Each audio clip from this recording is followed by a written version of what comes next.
I think so, too.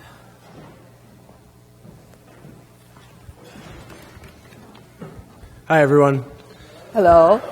I'm Reuben Dizengoff. I'm in the class of 2015, and I've had the honor of serving as the chair of the Voices of Color lecture series for the past year.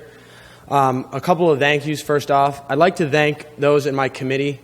5 other people who with me all year long have been planning this wonderful event. Nyemka, JR, Kadesia, NJ, and Isaac. Special thank yous to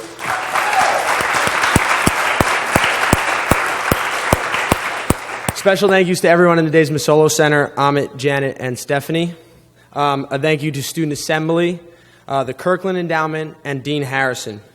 Tonight, we ask on your way out if you can give some support to the Leatherstocking Ballet Company in Utica, New York. We like to do some philanthropic work, and we've partnered with them today, so they will appreciate any donations that you have on your way out.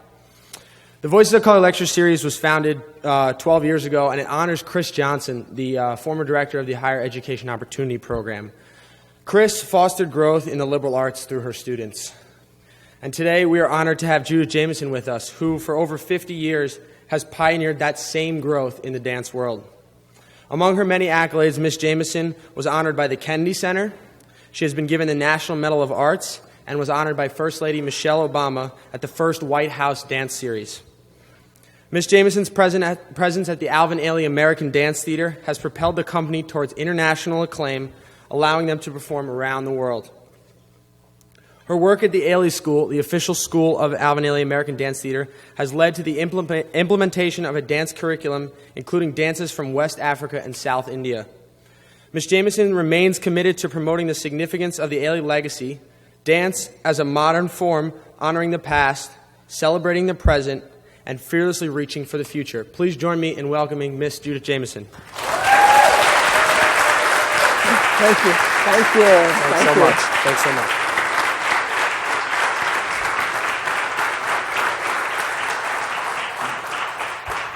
Hi, everybody. Good afternoon. Are y'all ready for this lecture? Which is really going to turn into a conversation. You know that. But I was asked to give a lecture, so I've written some things, some notes down, which sound to me very much like a lecture, so that I'm talking to you, but I really want to talk with you, so we'll get to that. So bear with me. God bless you, and also God bless you for, y'all have done a magnificent job. Thank you so much for taking care of me and for making this happen. I appreciate it, and I remember saying to y'all, I am one of the last high-maintenance divas. And it's really not very high-maintenance.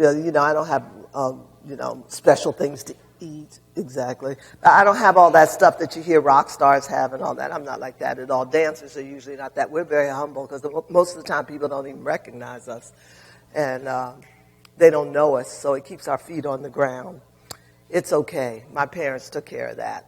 My friends took care of that. My church took care of that, making sure that my feet stayed on the ground. But I thank you very much for all that you did today, doing this evening, including the pad thai, which is the special food that was ordered for me for tonight. I thank you very much for that. Now I'm going to get to the reading lecture part of this, so I have to say thanks so much for everything you've done. And good afternoon. And it says, please mention the dance class you saw this afternoon, which was great. It was so. Now, I must say, usually watching a dance class from the beginning, excuse me, is there any water around here? Oh, yeah, thank you. Thank you, took care of me. Usually watching a dance class from the beginning, there's the warm-up. And the warm-up is sometimes like watching cement dry, I mean, it's really like, okay, you're bending over, you're touching the floor, you roll. But this was very interesting because I hadn't seen this combination of students before. It's always something new. And also what you were giving them to do. I love the idea that you're telling them to feel something, like close your eyes, sense your body. Because usually what we're seeing on television is wham, bang, boom, you don't feel anything except the sensation that you give an audience that tells you you're supposed to scream when you raise your leg or do something really snappy or do a million turns. But this was just the antithesis of that, which was very comforting to me to know that dancers are learning from the inside out as opposed to, this external flash. Now, there's nothing wrong with the external flash because we're all tuning into it to see it whenever it comes on. But as long as we understand that that's not the be-all, end-all that dance is about. I'm especially honored to be here when somebody finally told me who C. Christine Johnson was for the Voices of Color lecture series, because I didn't know. So I had to ask. And you just said Chris Johnson, so she's well known. And I'm glad that she started this series. It's named for her, and that it's an integral part of uplifting and fostering and nurturing academic excellence among students of color at this place, this wonderful, beautiful campus, which I understand you had snow 2 days ago. So I'm glad I came up the beautiful Hudson for 5 hours to be with you. It was gorgeous coming up here, and I can't imagine what it's like in the summertime. It must be gorgeous, and also in the fall. My goodness, what a great campus you have. And I love that the students were telling me they're here. Some of the reasons they said they were here, a lot of them said because they loved this curriculum, and they loved that how it was based. And they also loved the financial support. They loved the scholarships, and they liked the teachers. You can feel it when you come on the campus. It doesn't feel strained here. And I've been on big campuses and Ivy League, the great big old huge campuses in every state you could think of, where they're just thousands and thousands of students. So I understand the intimacy of a place like this and how important it can be to your well-being and your growth. So my hat's off to you. So I'm loving that this woman, Christine Johnson, chartered her own course, and she believed and understood the importance of how a good education and in this setting is. More importantly, she was a role model who actively gave back to her community. And you all know this because I guess you know her background better than I do, the ones of you that have been around longer. But we need more leaders like her who are not only visionaries but also are passionate about what they do, to look back and reach out to those who need it. We all need to do that for each other. We really do. It's something to think about more than, oh yeah, we need to do that. It's deeper than that. Our president started his career as a community organizer, as I'm sure you know, and he set a mandate to challenge us to give back in some way, starting with our own communities. And I believe that this is still going on this campus. I know it is.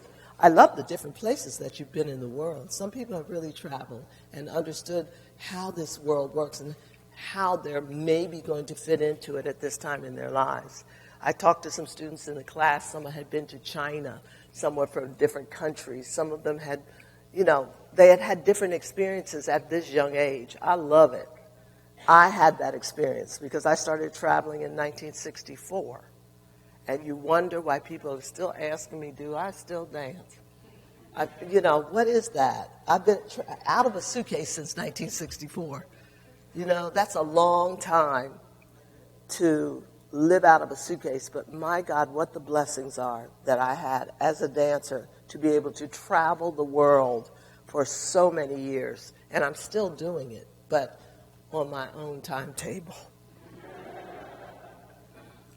I noticed that education in all forms is the central mission of this university, of course, and I love your motto, know yourself, know thyself. That's the motto, know thyself. Well, I grew up with a Shakespearean quoting mother. So it would just come out of her mouth. And one of the most famous things that I remember that she would say was, this above all, to thine own self be true. Okay, what's the play? Whoa, Shakespeare, the play, this above all to thine own self be true. Anybody got it? Okay. If you don't have it, go online. And I will add to that by saying, know yourself and of what service you can provide in partnership with teaching and research or whatever you're going to do to prepare you to transform global communities. I believe passion in conjunction with service is the key to leadership. I know you all are passionate about what you do, even if, as I talk to some of the students, they don't know what they're going to do. They have no idea. And I remember having the conversation earlier with all of you saying that, I used to be pressured into thinking that I had to tell people when I was like out of the womb what I wanted to do with the rest of my life.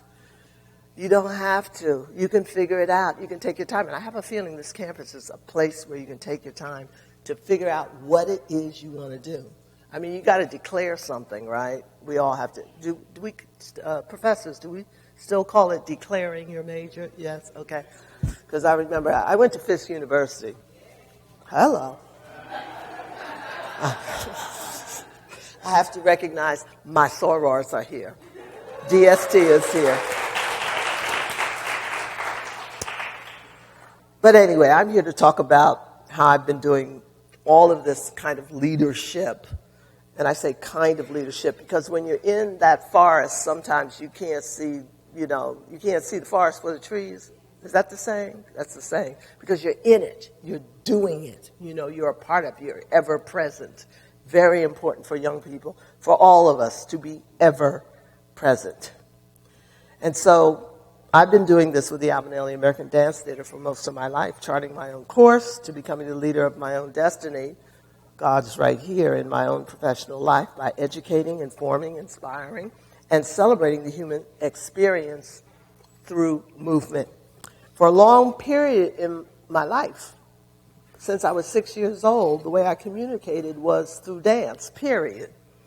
But in order for what I was doing on stage to translate to the audience, I had to be passionate about what I was doing, about life, about living it in the most profound way I knew how at that moment. Embracing a spiritual enrichment that included experiences, both good and bad, catapulted and helped me evolve into my leadership role in the consciousness of service. When we're out there dancing, I know it's odd to hear a dancer is on stage servicing, your audience, returning something back. But there's no point in doing what we're doing unless we're doing that, unless there is a reciprocity going on, unless you can come to the stage door afterwards, or you stop me on the street and say, I was so moved, or I remember when, or when I saw Revelations, I felt this. That's that service that I'm doing. That's the service that we do when we do outreach, before outreach became a buzzword for people to fundraise. Ailey was doing all this outreach into the communities that we serve. So if we performed at a theater the next morning at 11 o'clock, there would be however many children we could fit into the theater coming from whatever neighborhood couldn't get there for the performance, or whoever needed to see and have a cultural uplift, So that's been a part of our mantra and our performances as Ailey dancers for 56 years. Do you believe that, 56 years? The idea of one man to have a company of predominantly black dancers who would celebrate the black experience, the black cultural expression, and the modern dance tradition of our country. One idea, from one man, Alvin Ailey, born in a little tiny town, Rogers, Texas, and managed to have a dream come true, an absolute vision come true. And I'm part of that vision. And you're an extension of that vision. This is a magnificent idea that came to fruition because of the love of the art, because of the love of communicating with other human beings and being able to translate what it is to have that light inside of you that's ever present and to remind you that it's there. That's what artists do. They remind you that there's a burning passion inside of you that sometimes you've dampened, that you get concerned with everything else out here and you forget that you are the light. You are. And people are looking at you and trying to bounce off of your energy and your light and your truth. You really have to remember that, and that goes not only for young people, but even people my age. I will be 71 in a month. Thank you. You really shouldn't get applause for that. You know why? All you're doing is living. You know, you woke up in the morning, thank God, and said thank you, and you're living. You're taking one step in front of the other, or the security limousine, whatever, whatever gets you around the campus. But I believe the arts and artists add a vibrancy and a vitality to the cultural landscape of any community that embraces the arts as an integral part of young people's education. I'm passionate about how people come into the theater as individuals and leaving as a part of a community transformed by seeing themselves reflected in the humanity and generosity of the Ailey dancers. You will actually have an opportunity to see the Ailey dancers, and some of you know this already, right? At the Stanley Theater in Utica, April 29th. There's only one performance. Please get there. Yes? Please get there, because you are what makes us survive. You're the ones that keep us going. Every community that we serve keeps us alive and kicking. I always tell young people that, much like the students like y'all, that in order to be focused on your path, you need to seek mentors. I still have mentors. One of my mentors is Carmen de Lavalade. Carmen de Lavalade, does anybody know that name? Does that ring any bells? She's married to get online. She's married to a guy named Jeffrey Holder, who's one of the greatest artists, Renaissance men, designers, choreographers, etc. And she has a history. She's 81. And 2 years ago, she was on stage being the flower woman in Streetcar Named Desire on Broadway. You know, these are mentors and people that guide you, and they can guide you. They're angels without wings sometimes, and sometimes they go past you and you don't even know. You have to stay alert. You have to know those guides and teachers and mentors are there for you, and you'll know what to sift and not to sift, to keep you on that straight and narrow path. I think it's the obligation of the mentor or the teacher to redefine the impossible and to bolster your uniqueness by helping you become a whole person, that whole person that I look for when I'm nurturing dancers, because dancers don't have a thing to do on stage if all they're doing is steps, because anybody can do steps. The idea that you bring a life with you onto the stage, which is what Mr. Ailey was interested in, you bring a life with you. And the audience can only communicate with you if you bring all of that with you. Otherwise, you're just doing steps, and as I say, anybody can do that. I have no idea of telling your story and relating it to you through a performance if I'm not true when I'm dancing for you. And a mentor helps you do that. It's someone whose presence stays with you and who helps you make choices, who makes you know that you are on the straight and narrow. And that's hard to be on the straight and narrow, but it's also freeing. It's so freeing to know that you're on a stable place. It's kind of like faith, because I grew up in the church. So it's like faith to me, because I know I have a ground, firm ground to stand on. I have something to jump off of, and to land on, So to me, it's not being restrictive.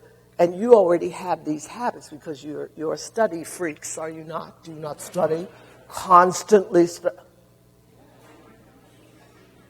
I'm hearing yes, right? Constantly studying. Well, you look at the space you're in. Of course you're constantly studying. But also you're having apple donuts. I heard about those apple donuts. This is true, right? I never heard of an apple donut in my life until I came up here. But you have those, yes? Am I right? Okay. Helps the brain, right? No. We are at an extraordinary time in our history, are we not? We have a president who's a very learned man. He's made education for all children a major priority, and he encourages our youth to dream bigger because, in his words, it's only when you hit your wagon to something larger than yourself that you can realize your true potential. That sentiment was shared by two extraordinary people that raised me, my parents. I was born in Philadelphia, Pennsylvania. Anybody from Pennsylvania here? One person, two people. Thank you very much. Hershey. And where else? Mount Carmel. Okay. All right. Well, I'm from Philly. from West Philadelphia and Germantown. And I had the most incredible parents that raised me in Philadelphia, which in the 40s and the 50s was one of the most racist cities you've ever been in your life. It was difficult, to say the least. And this was pre-civil and women's rights era. My parents were from South Carolina, my father, Orangeburg, and my mother was from Bartow, Florida. And they came up during the Great Migration. Anybody read that book? Do you know what I'm talking about? What's it called? Something about another son? Anybody read these books here? Thank you. Thank you. Somebody's read it. It's an excellent book. Read it so you understand what that migration was about. But even though there were situations in Philadelphia at the time, I was blessed to be in a household full of love and caring and support. And my parents took care of me. They really did, but so did the whole block. So did the whole neighborhood. That's how that was back then in the day, right? Okay, everybody took care of everybody else's children, which worked in your favor at sometimes, and sometimes it did not. But I'll tell you how close my family was. My grandmother and grandfather lived right next door to us, right next door. Bible class was right down the street, Piano lessons right down the street. Everything was in the neighborhood. Aunt was 4 blocks away, Another aunt and uncle were maybe 20 blocks away. It was very, very close. Very different now, I know. Some families, sometimes you got to go home to get that close to your family, right? But it was a marvelous era back then. It really was when I look back at it, even though my brother and I would get in a little trouble every now and then. But hey, it was fine. But my mom and my grandmother were queens of their households, and they were very strong women, and they held their families together. And my father and all the Jameson men were unique in their manner, in that they were Southern gentlemen. They carried themselves with dignity and great integrity. My father worked a lot of jobs, but he was basically a sheet metal mechanic and a carpenter. He built the kitchen cabinets, he built the dining room furniture, he sang in a spiritual quartet on CBS radio, and then when he would come home and he'd had calloused hands because he was working with those hands, he would sit down and play the classical piano because he was classically trained. He could also sing opera because he was classically trained. So I would listen to him. I remember my father singing lullabies to me when I was really little. And he had a great baritone voice, and I remember him singing Lullaby and Goodnight. Great baritone voice when I was like 2 or something like that. If you can imagine a rich baritone singing to a child a lullaby at night, it was like in a movie now. But maybe some parents and grandparents still sing to their children. But that is a memory that I can't forget. And him practicing the piano and playing Moonlight Sonata or playing Sonata Pathétique or whatever, and making mistakes and then correcting and making, constantly over and over again, understanding what practice was, understanding what completion was, That was provided for me without him even trying, It was how they carried themselves that was unbelievable, an unbelievable way of translating to you how you should carry yourself. That was the example that I had. So my mother decided when I was 6 years old that I was going to be gangly and long-legged, knock-kneed, pigeon-toed. I wore corrective shoes. And she did not want an ungainly child looking, they couldn't quite walk down the street. So she put me in ballet class when I was 6. So I didn't know. A lot of people say to me, well, when did you decide that you wanted to dance? I was 6. I didn't decide. My mother put me in dance class with a wonderful woman named Marion Sujet. Now, Marion Sujet was very, very fair-skinned. She wasn't even a light-skinned black woman. She was white. She had green eyes, alabaster skin, red hair. and she was black. And she would get us into studios in Philadelphia, in downtown Philadelphia. She would get us into those studios because they thought she had a dance school for not little black children. She thought she had a regular dance school. And when they would find out, after all these little black kids would come in, we would get kicked out of these studios so fast. But I have such great respect for Marion Sujet because she fought tooth and nail to keep those studios. And she became the only black person in Philadelphia that had studios in downtown Philadelphia. So she trained these little children, me included, to train in classical ballet, which made it possible for me when I was 10 years old to study with one of the masters of classical ballet, the great Anthony Tudor. I was 10 years old. So I was this little prodigy running around, and I didn't know. Thank goodness I didn't know how good I was. I say that seriously. I'm glad I don't. And to this day, when I look at myself on film, I thank you very much for applauding for me when you saw me dance, because now I can applaud myself at this age. I was pretty good. I was. I can now say that. You know, before I could not say that, but now I can say that. But I remember growing up in a household that took me to Mother Bethel AME Church, founded by Richard Allen. I now belong to, because I'm a church-going woman, even though I'm on tour most of the time, but I now belong to the Abyssinian Baptist Church in New York City, Pastor Calvin Butts III. And I'm a proud member of that. And I must tell you, one of the reasons that I joined that church was I needed a church home, because I grew up that way. So I needed this church home.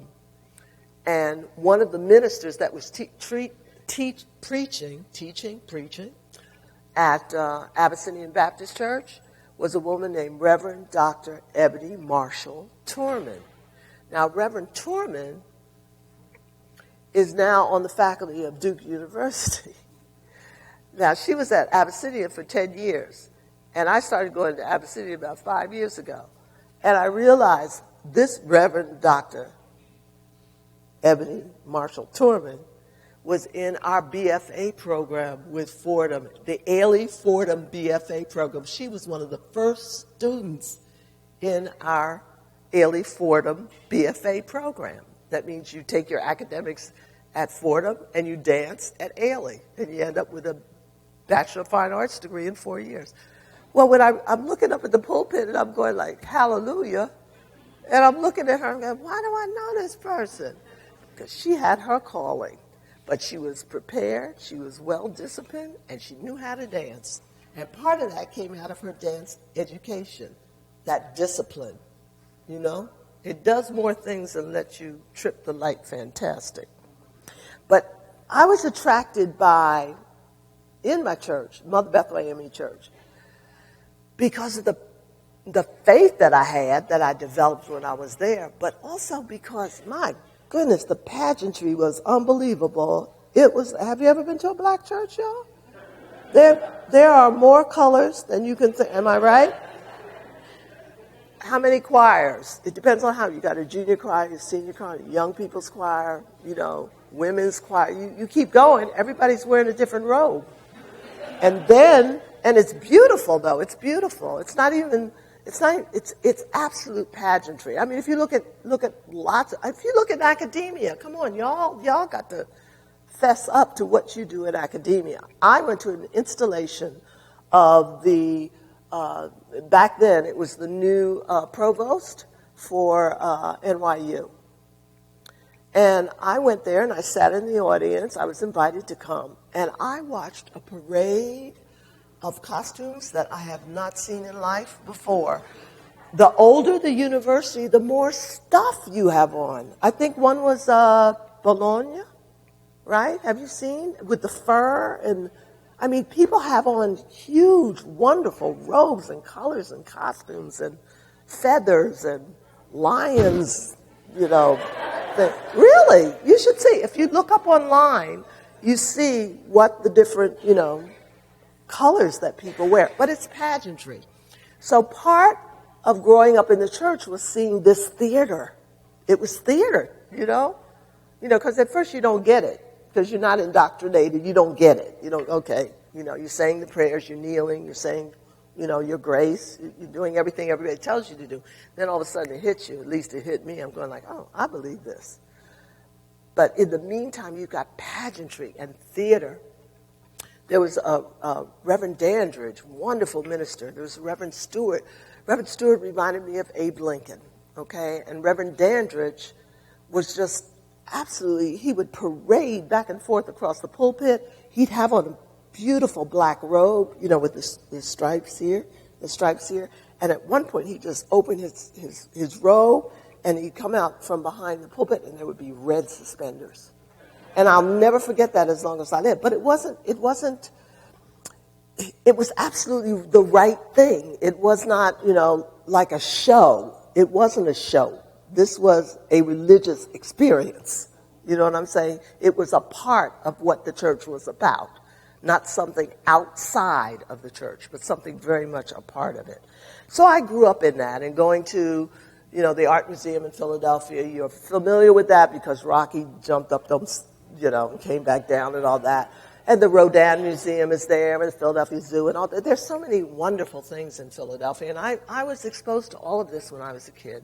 So that was part of what turned me into what you see today.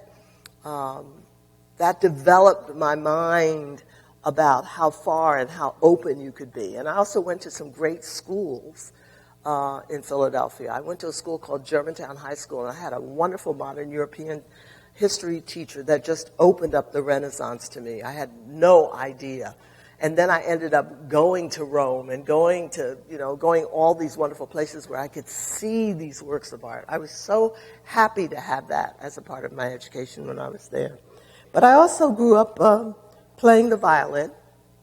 Anybody play anything here? Violin? God bless you. That's a hard instrument. It is. Do you play well? You're pretty good, right? Yeah, no, you're being modest. I can tell you're pretty good. Well, if you could imagine anything above the scale, I was bluffing. Yeah, you ready? Yeah, you ready? I was bluffing. I was like, yes, I can hear that. I could hear it, but I couldn't read it. So I had to drop out. But I ended up being first chair, second fiddle in the junior and senior high school orchestras in Philadelphia. So I faked it a bit, but I can still do it. And my father taught me how to play the piano, which was great. That I still know how to play. No demonstrations, but I still know how to do that. So I'm very happy to have had that education. But violin's a beautiful instrument, isn't it? So wonderful. It sings. I love it. I love it. I know one jazz violinist that's really fabulous. Do you know what I'm talking about? Look up jazz violin. Just put female jazz violinist online. She just released an album, and she also did music for me in a ballet that I did. I'll keep her name a secret because I can't remember it right now.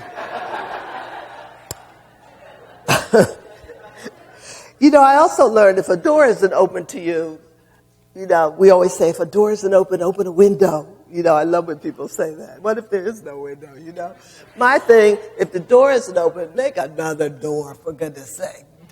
Drill someplace else, because there are a lot of doors that get shut in your face, and then you supposedly don't know what to do next. Well, guess what? You do know what to do next. Trust yourself. Trust yourself. Eleanor Roosevelt used to say, instead of cursing the darkness, light a candle. That's so true, isn't it? Find a flashlight, do something, But light that candle, make that doorway, do something that's going to keep you taking that next step.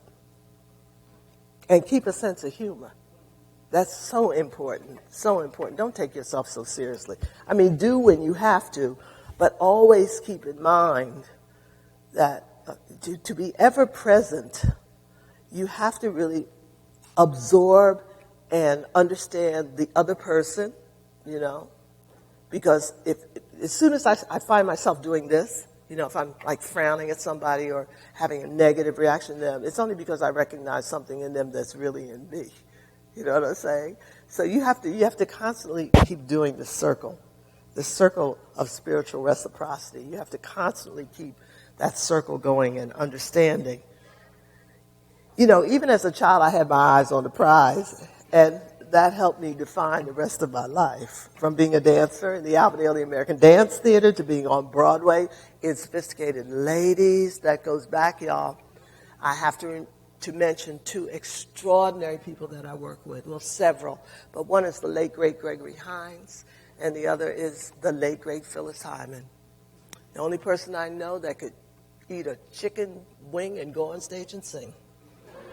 She was an amazing artist. She was amazing. You know, everybody clears their throat before they go on stage to sing, but this woman, I don't know how she did it, but she was amazing. And of course, Gregory Hines there was only one dancer like him, only one.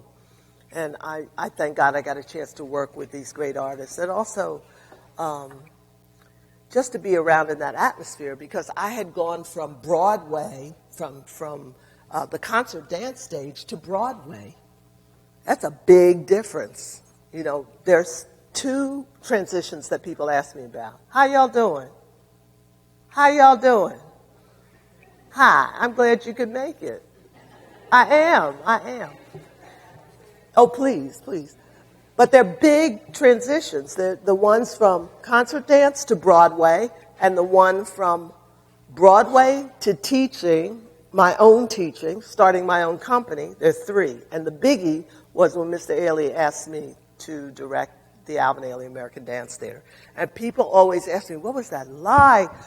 Wasn't it difficult, these transitions? And I always go, no, they were not difficult transitions, because once again, I was in the moment of doing what I was doing. I was asked to do something. I felt prepared. I'd already prayed, and I proceeded.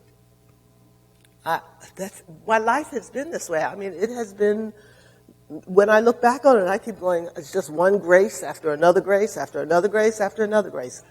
Always has happened this way for me. I'm very fortunate, and I know it because I can see this light coming behind me. I feel it. I feel it. I do. It is. Who preaches here? Oh, my goodness. They must have a great time, but maybe in the morning, where's the sun? It depends, right? It might not be radiating from behind them. But from going to one thing to the next thing, Jameson project, you know, I really felt prepared to do this. I went to see Alvin Ailey perform when I was attending the University of Arts in Philadelphia. It was called, back then, the Dance Academy and the Music Academy. There were two schools joined together.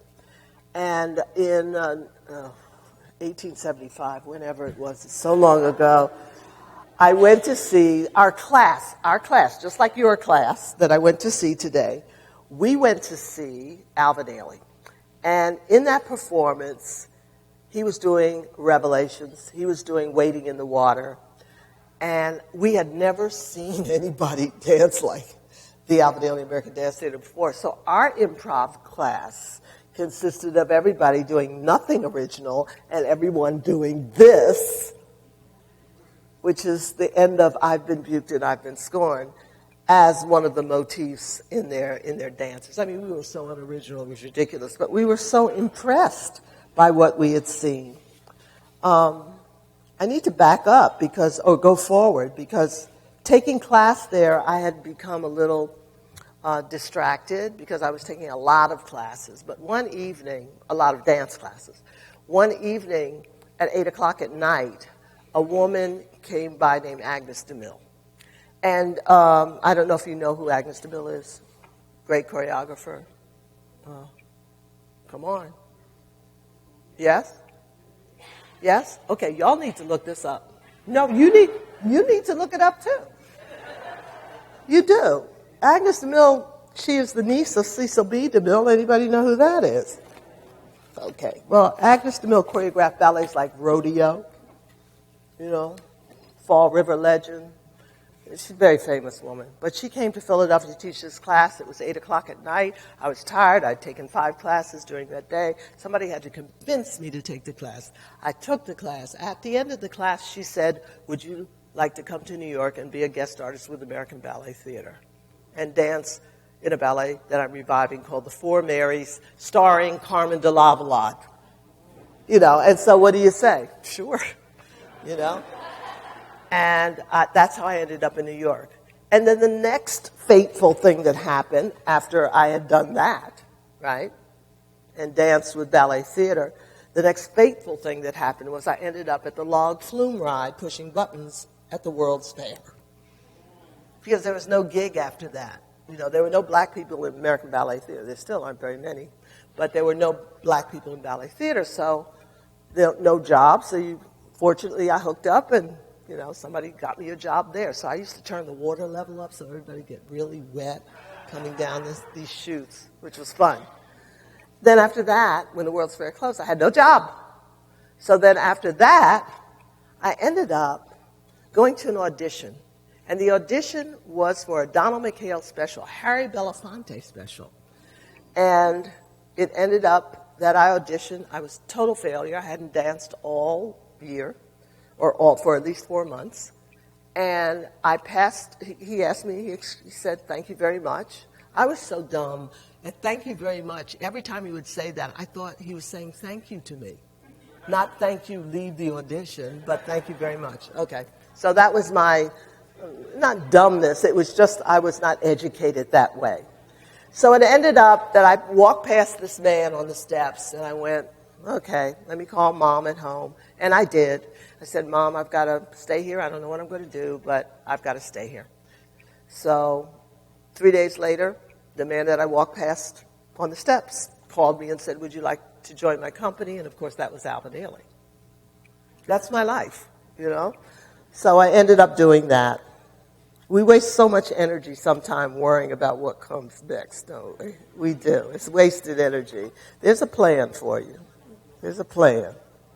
So Alvin started his company, you well know, in 1958 as a response to the lack of work for talented African-American dancers, but also because he was an artist and he needed to create and choreograph. He wanted a company that would explore the modern dance tradition as well as the black cultural experience. And he wanted to show our beauty and our dignity and our passion using the powerful language of dance theater. He had a persistent need to tell our stories, and his focus was humanity, not just color. He said we were his gods and goddesses, and we were his poetry in motion, and his passion was ours. Dance can be a celebration and affirmation, offering freedoms that are impossible in ordinary life. When I think of Alvin Ailey, I think of rivers, the clarity and strength of water, carrying with it the memory of its source as it pushes forward. I think of winding rivers, of water brimming with life.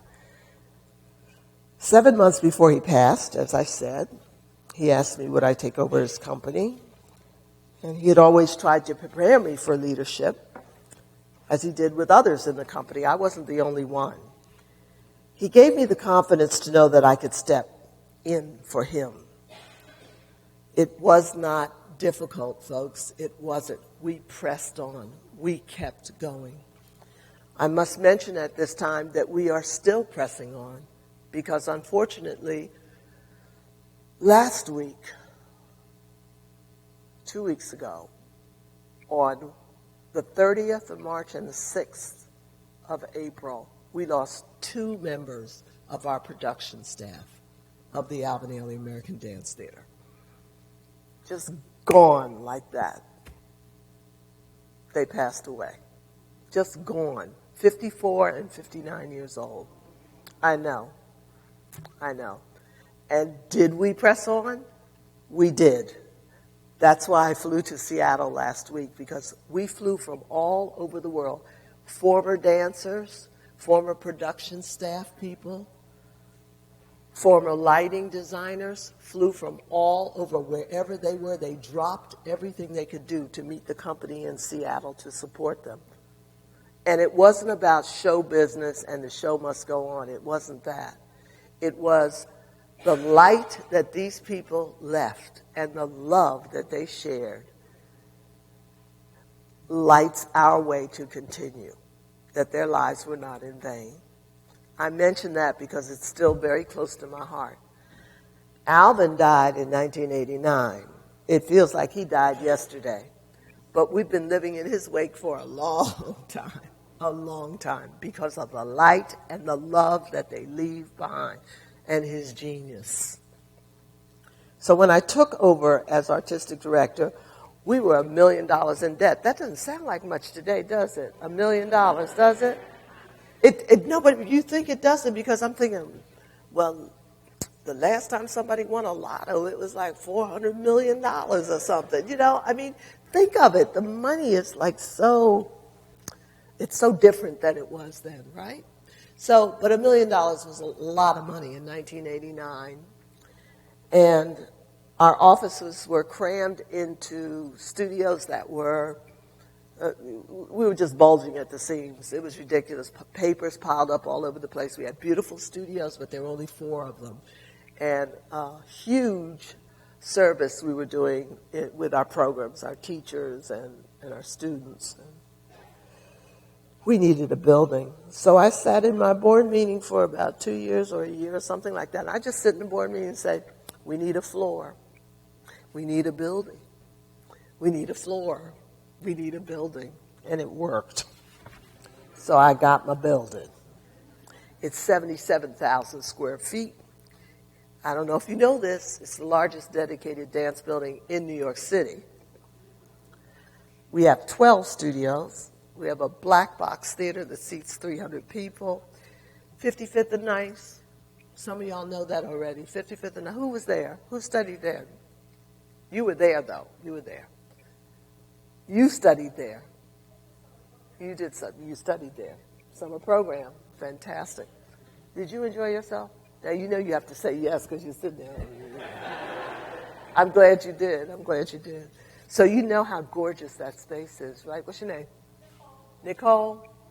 It's beautiful. You know, you go in and you feel Alvin's presence as soon as you walk in. It's a gorgeous place.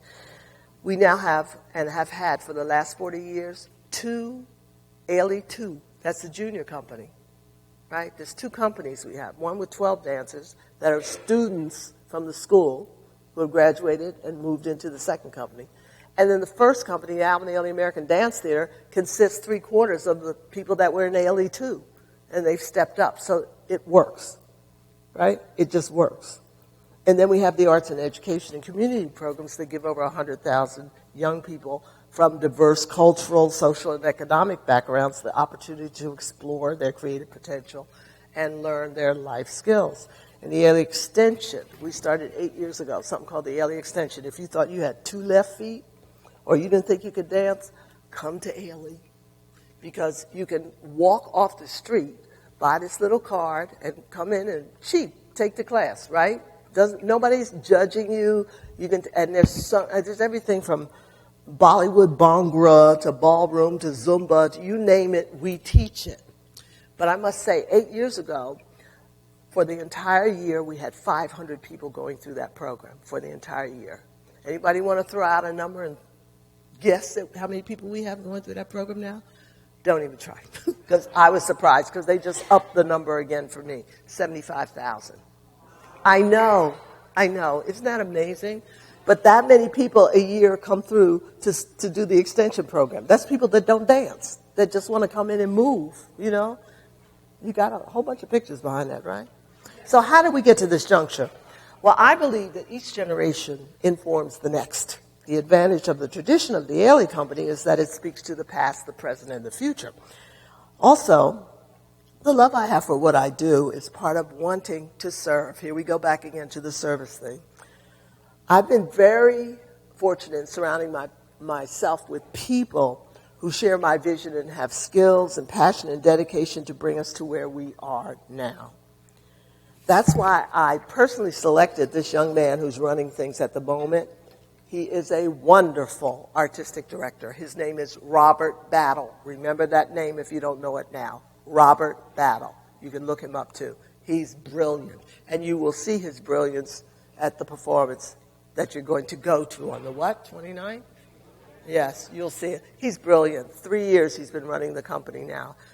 I know how to pick people. That's one of my talents. And this guy knows what he's doing. He understands the tradition. He understands past, present, and future. He understands where we're supposed to go.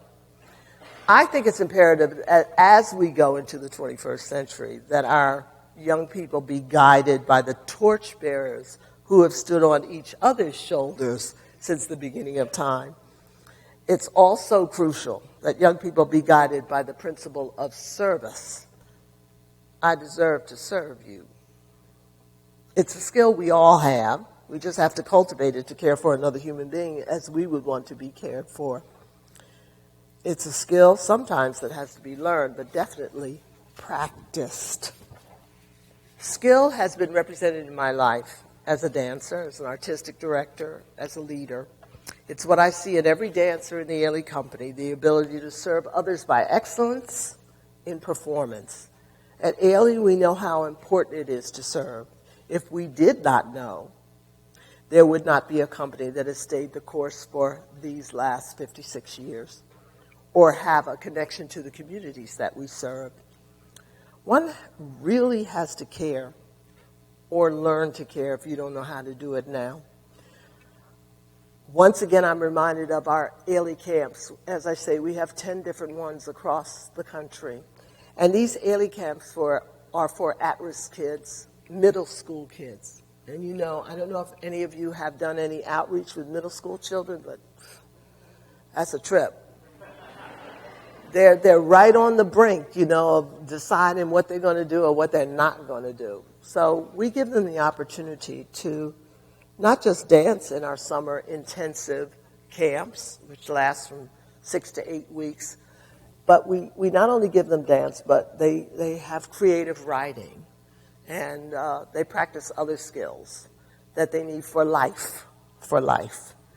And what happens is they come in kicking and screaming, some of them. They don't want to be there at all.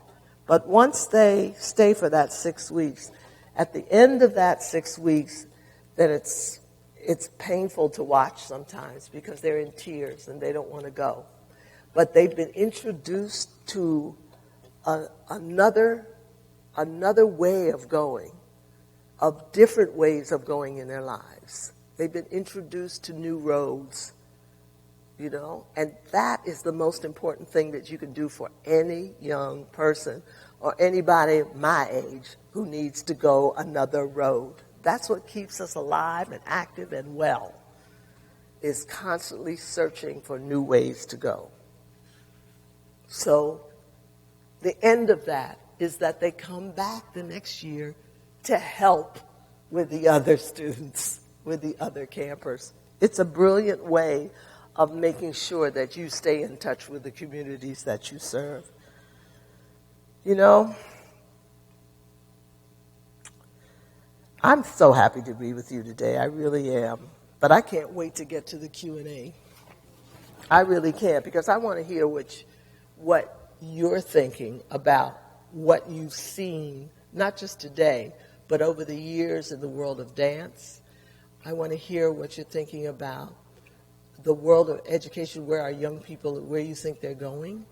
I want to hear about what your lives are like now and what your lives were like then when you were this age. All right? I want to hear from you what you've experienced during all of this thing called life, the one that I've been so blessed with. I say to finish that all of us are capable of walking a shining path. Yeah? Are we in agreement?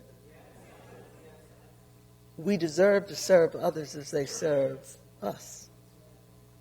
Joyously, without hesitation, of reciprocation, lovingly, with a sense of empowerment, with a sense of humor, and always knowing that spiritual reciprocity is a never-ending upward spiral that lets us lift each other up each step of life's journey. Keep that in mind. Thank you. Thank you.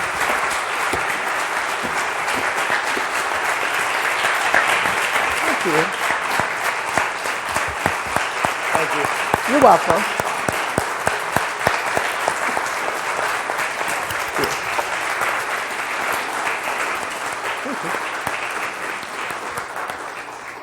time for question and answer. We have 2 floating microphones. If you say your name before you say your question, please.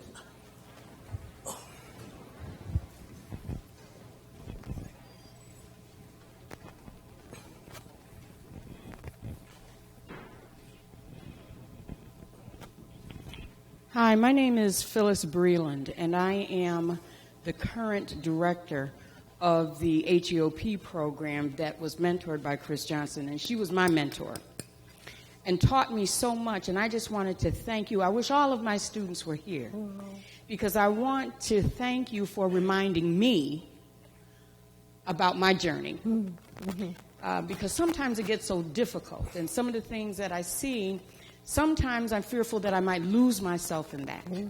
So again, I just want to thank you for that. Many of them are here, and it is a good thing for them to hear those words from someone else besides me. Yes. Right? So they know that I'm not faking it, that it's real. Yes. And I feel that my blessing, as with yours, is things happen because my journey has been like, I've only applied for one job in my life. Everything else was based on someone I met, someone I knew, being in the right place at the right time. But it taught me not to be afraid. And that was a powerful message that I got from you. And so I want to thank you for that personal renewal. Oh, thank you. Thank you.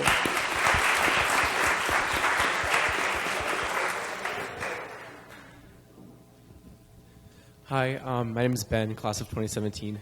I have kind of a more social kind of question. I'm probably just going to be a sociology major, and so this is something I was thinking about as you were talking. So I do a little bit of dancing. I'm not really a big, dancer or whatever, but I do a little bit of dancing. I'm in the Latin dance team here at Hamilton and do some other fun dancing for fun. But I was wondering if you could speak a little bit about the gendering of dance in today's society, whereas certain people see certain kinds of dance for only certain genders. So if a guy stands up and says I do ballet, then a lot of people will give him a funny look or act a certain way. And I just wondered, not now. That's not going on now. If it is, show me. Show me where it is, because they need to get out of the hole that they're in. Because now. Go ahead. I guess I'm from the South, so I guess that's why I grew up seeing lots of that. I understand. But I guess my question is for you as someone who has been in the dance world for all these years, just if you could comment how the transition has happened and what direction we're going in. Well, I think this is very interesting because there are a lot of dancers in the company from the South who maybe ran into the same thing, But what I find interesting is some of the stories I've heard from athletes that study dance, and get teased by their teammates, and then their teammates realize, oh, that's what you do with the girls. Or there's some other funny anecdote that they can, throw around.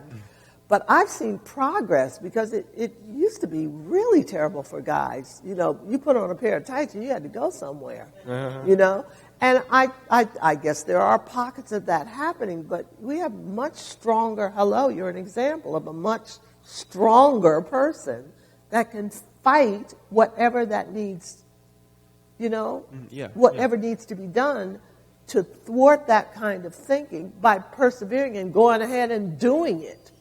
And then let people do let them say whatever they got to say. But guess what you're doing? Not only are you strengthening your body, not only are you being socially wonderful, because dance brings that out in people, because you have to connect on a level that nobody else could possibly connect on in a class, unless you're doing it in a class and doing physical things. That's exciting. And if they don't get it, tough. This is how it's been progressing, though, as it's getting better and better. You know what I'm saying? I keep thinking of, and this is not exactly parallel, but as far as dancers going to different countries to dance, for instance. Now we have 2 Americans or 3 Americans in the Bolshoi Ballet. There was no such thing as that years ago, right? even though that's different than what you're asking me. But there wasn't a concept. I mean, there might not be after Crimea, but who knows? There was no concept of that, and now there is. And I find, particularly with the alley dancers, the guys, I dare somebody. They dare somebody to say anything to them, And then when they come and see performance, then it's over. Then it's over. You have nothing to say except how fabulous. You know what I'm saying? But I've seen progress, lots of progress, even in the South. Awesome. Thank you. Yeah, I know that's a toughie, especially if you're there by yourself. If you don't have a partner in crime, you know what I mean? If you don't have a partner, if you're by yourself, it's tough. But it's about, I've seen more guys stick to it and come out on top, I mean, we could also go across racial lines, too. I mean, nobody black was supposed to be studying ballet, Therefore, somebody broke down a door named Arthur Mitchell. Anybody know who Arthur Mitchell is? Dance Theater Harlem? Yeah? So, across racial lines, across country lines, across gender lines, we've been making wild progress. It's still not where it should be. But the education of people in the arts is helping. Once people are knowledgeable about what the arts can do, who's doing them, and how it can inform their lives, and sometimes you got to push it down their throats. You got to drag them to the theater or whatever, but that's what we're in the business of. Thank you so much for those remarks. They were great. I have always been of the firm belief that art and artistic expression is a way that allows humans to reach their full development, but it is especially true for those people, those of us who have been historically marginalized, because it helps us take the pain and suffering and transform into power and beauty. Yes. So for me, it's like life-sustaining soul, whether you do it through spoken word or poetry or art or dance or painting, whatever it may be. So in my job working at college campuses, a lot of times I advise students on any number of things. So I'm particularly recalling a conversation I had 3 or 4 years ago at a different institution with a student who was first-generation college student. Nobody in her family had gone to college.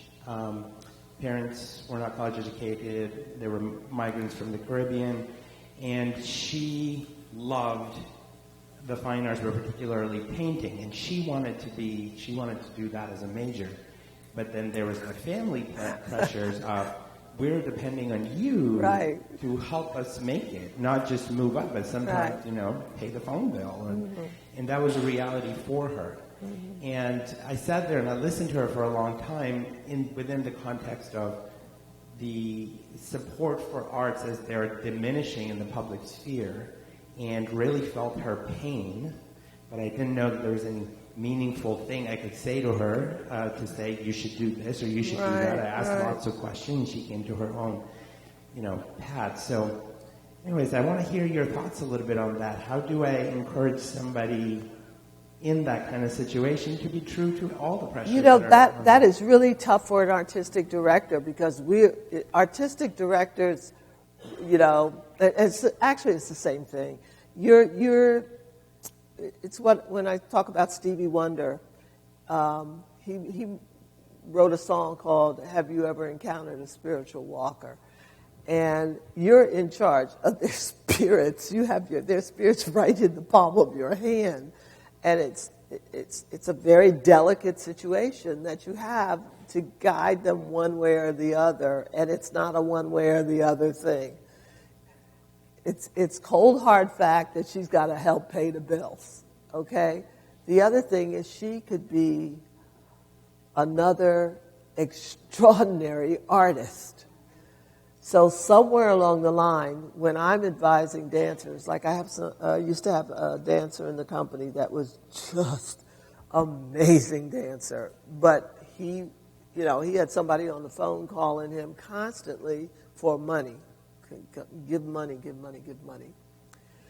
He had to make the decision as to what he was going to do, and he ended up dancing with Beyonce. which was fine. It was fine, you know. He was making the money. I much would have had him stay concertized, you know, in modern dance. But he had to make the decision. I couldn't make it for him. And he did. So giving advice, I mean, the advice I was trying to give him was, look, you stay here. You never know what's going to happen. This could be wonderful for you. You don't know what the extension of this. Maybe I can help you with something else or financially or whatever. You know, we can figure out something together. Let me hook you up with this person or this person. So there were different avenues I could go to help, you know, firm up the financial situation. But it was horrendous what was going on in his life, so he left. So I have no good advice for you except, be perfectly honest, except to try to, you know, get as much outside help as you can for the absolute fact of their, for instance, financial situation. You know, do what you've probably been doing all along. But you have to go outside for it. If you really believe that person is going to be, and you never know, this sensation, or even if they're not, just as long as they can get their truth out, you know, what their truth is, then you have to support it as much as you can. That's a hard one. That's a hard one. Can you move a little bit? Because you're right in the path. Oh, thank you. Thank you so much. Are you dealing with that like right now, or was that like years ago, or do you get that constantly? This is years ago at a different institution. I was much more research focused, and so I think not just the institution and the faculty there kind of saw the world in sort of making money field, and if I could be one, what they thought of as making money field. So we were fortunate here to get a liberal arts institution where we never see it in those terms. Uh-huh. And we also have a lot more resources and a lot more alumni who are willing to hold people Help, yeah. You sure are in the right place at the right time, aren't you? Thank you. Hi, my name is Liza Strauss. I'm a junior here at Hamilton.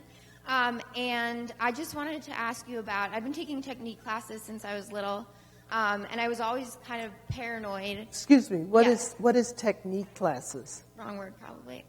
Technique classes meaning ballet, jazz, learning how to perfect a form of dance. But right my sophomore year of high school, I was always very concerned about looking in the mirror and seeing the other girls and guys doing the different dance moves, and it got to me, and it shouldn't have. But when I came to Hamilton, I took a technique class and still found I had that issue of comparing myself to other people, and I kept telling myself, you know, get that voice away. I love to dance. It brings me the most happiness. And so I joined our hip-hop team on campus, which I love and have been on it since freshman year. But I kind of just, you know, gave up the technique. Yeah, please interrupt me. I just have to stop you for a second. Hip-hop has technique. Correct. So you didn't give up technique. Meaning, you just I went didn't give to up another technique. I didn't attend classes, meaning I like danced 2 times a week in a more informal setting, but I still dance. Yeah. But I'm just wondering how you could touch on, I find that my friends and a lot of, and I face this issue looking in the mirror in a dance class. Well, the mirror's always there. The way you contend with that is I used to go through the same thing. I cannot say I would look in the mirror and only see myself, but then I came to the realization there's only one of me, and I'm wonderful. You know, I kiss myself every day. There's only one of you. Nobody can do the step the way you can do the step. I don't care if your leg is down there and somebody's leg is up here, and their foot is like this and your foot is like this, or whatever. There's only one of you. Nobody can do what you can do. As soon as you get there, then you can do whatever kind of dance you want to do. As soon as you get to understanding your individual truth about who you are, and there's not a replacement. You know? Yeah. It's not like a battery. You are not. I don't care what they said in Matrix. You are not a battery. You know? You are individual. You are by yourself. There's only one of you. You look up in the mirror every day and you better kiss yourself and thank your parents. There's only one of you. No one else can do the step the way you can do it. I don't care if you do it, quote, badly. Nobody can do it as badly as you can do it. Thank you. Mm-hmm. It's true.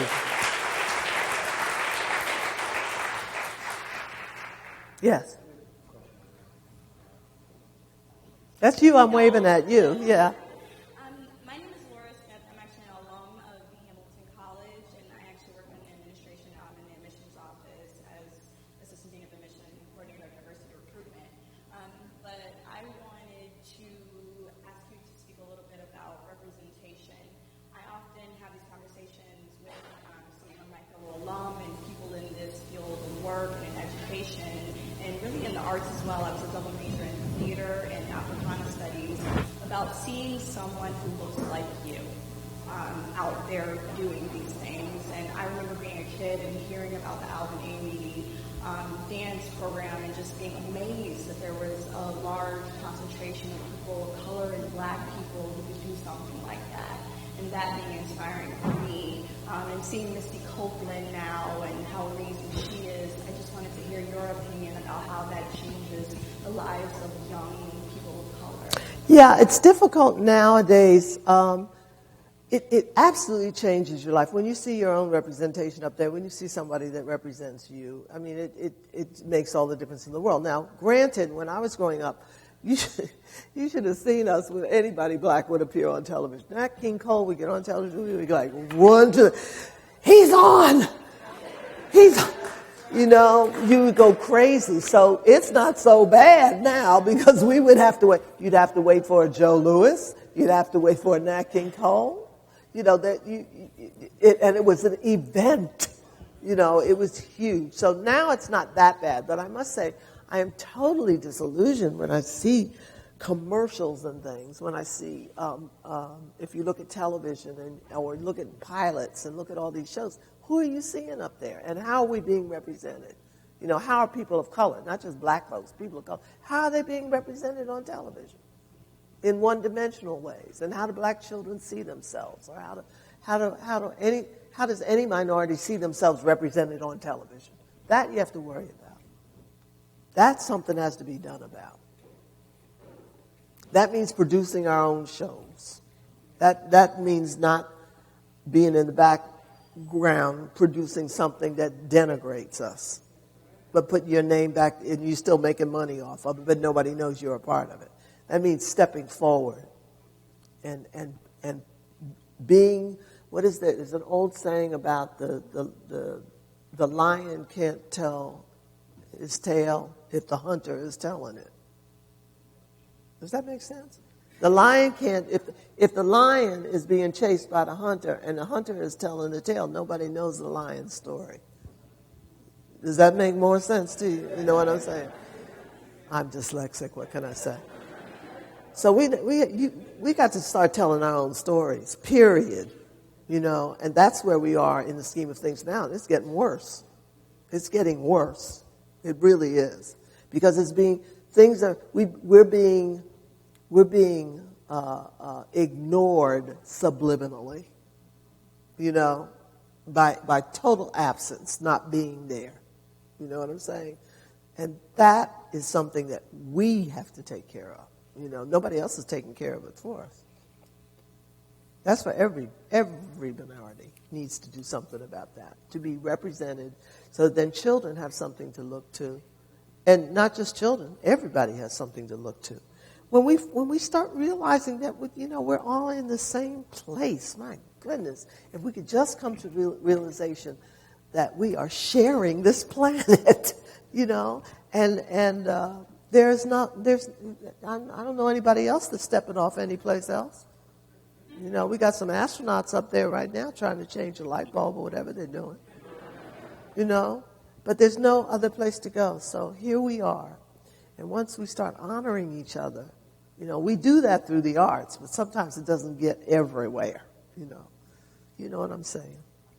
We're not in a good place now. We're not. Hi, I'm Alita. We met. Earlier, Yes. yes, in the dance class. And you talked about how your parents enriched your education with other types of art, with music, singing, piano. Yeah. And I was just wondering, because I told you I sing and I also dance. This is a jazz singer here.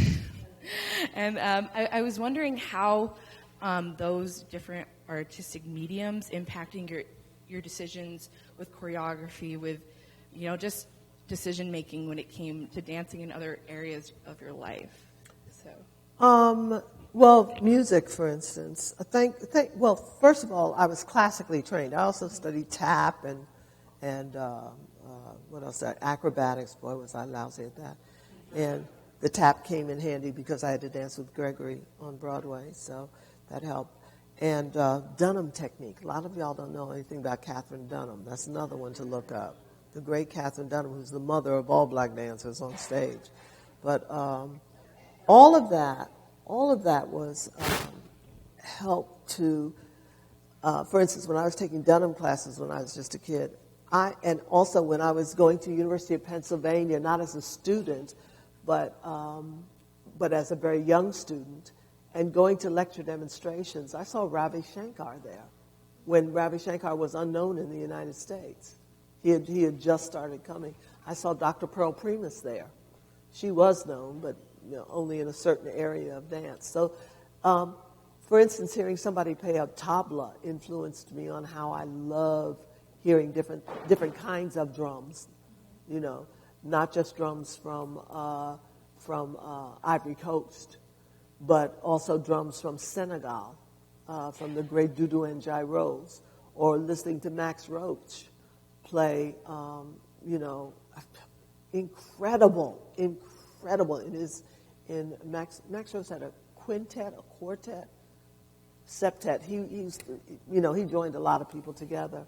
Or hearing Wynton, who I explained to you, I was just with Wynton last week, a couple of days ago. Also traveling the world and hearing music from Thailand, hearing music from Brazil, seeing artists, going to the Rodin Museum in Philadelphia and then going to Rodin Museum in Paris, and connecting the dots, and using what I saw as motifs for a ballet that I created.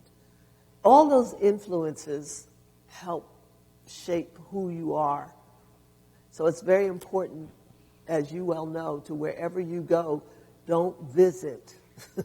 Don't go there and visit. Go out of your hotel room and walk all over the place and meet people and say hello and go to every museum and go to every concert.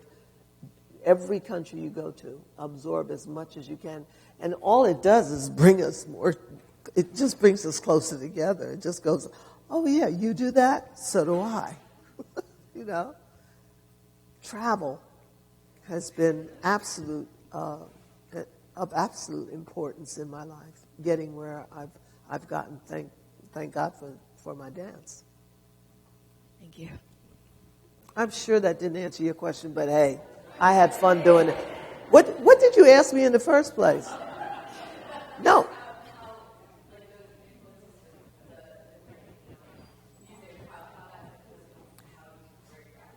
It kind of did. It kind of did. Bye, y'all. Thank you for coming. Yes. Hi, Kendra. Yay. And I was just wondering. Kendra, you had your hair over your, yeah. Now you don't have it on at all, right? So I was wondering how you've seen the reception of the company change since you started as dancer and now. It's the same. It's exactly. It's You were saying you've traveled all around the world. It's loud. Always like that? Everywhere we go. Thank God. Everywhere we go. I just came from the performances in Seattle. It's so loud. People scream. They yell. You all better scream and yell when they come, But there's such enthusiasm for the Ailey Company and such love of the Ailey Company. Every place we go, even places, for instance, in China, I remember, was it China? Where did we go? Where it was so funny, where Alvin said, "Oh, where were we?" I think it was China, but it was Taiwan. We hadn't gone to the mainland yet, but the reception. Alvin imitated the reception. He said, "Oh yes, they loved it. They went." And that was it. And then afterwards, they came backstage, and people outside were clamoring for the company. They absolutely loved it, but the applause was like that. Or you go to some places where people come running down the aisle hysterically, screaming and holding, One time I performed in the 70s in San Jose, and a professor, I hate to say this professor's in the house, but this professor ran to the front of the house in the middle of this ballet with flowers that he had gotten from the center of town, and the flowers at our feet in the middle of the performance. Right, which we loved, but there was dirt and flowers and everything on. I don't know if he still teaches there or what, but it was the most loving thing to do, I mean, he wanted to extend his love for the company. But yeah, the receptions, there are lengths to ovations. I mean, years ago we had, and it gets longer every year. I think it was only 15 minutes, but it gets to be a half an hour. There was an ovation in Germany, I think it was in Munich, where we had to actually stand on stage and go like this in front of the curtain to tell people we were going home, and then they had to bring the fire curtain in because they wouldn't go home. And we had done 3 encores. But things like that continue to happen. It's not just my era, it's each era, because each era of this company, I'm telling you, your generation, they're kicking it.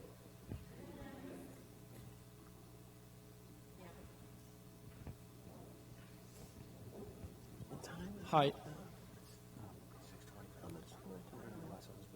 Okay. Hi, my name is Morgan. Hi, you were in class and you're from Paris. Yes, I'm the French teaching fellow. And if there would be something, the most important thing you've learned dancing and that you apply to your life, what would that be? Patience. Patience. Absolute patience. And stop trying to push what doesn't need to be pushed. I know we work hard in class, and we're studying constantly. You never stop taking class. You're always trying to perfect something. You're always pushing to the next level, and all that.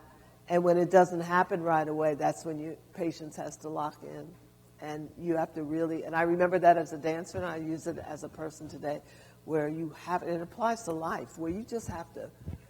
You can work as hard as you want to work, keep pushing and pushing and pushing and pushing, and then you've got to go, and be in that moment and know that what you're doing the way you're supposed to be doing it, but sit there and listen for a minute, and absorb what you're doing. Don't stop what you're doing, but absorb it and enjoy it and enjoy the moment of it and be present in what you're doing. That's what I mean, having patience, and breathe in it, and keep being aggressive and all that. But underlying all that is patience. It will happen. Thank you, guys. Thank you. Thank you. I'm pretty sure you're Sonora Clap picture. Yes, I'm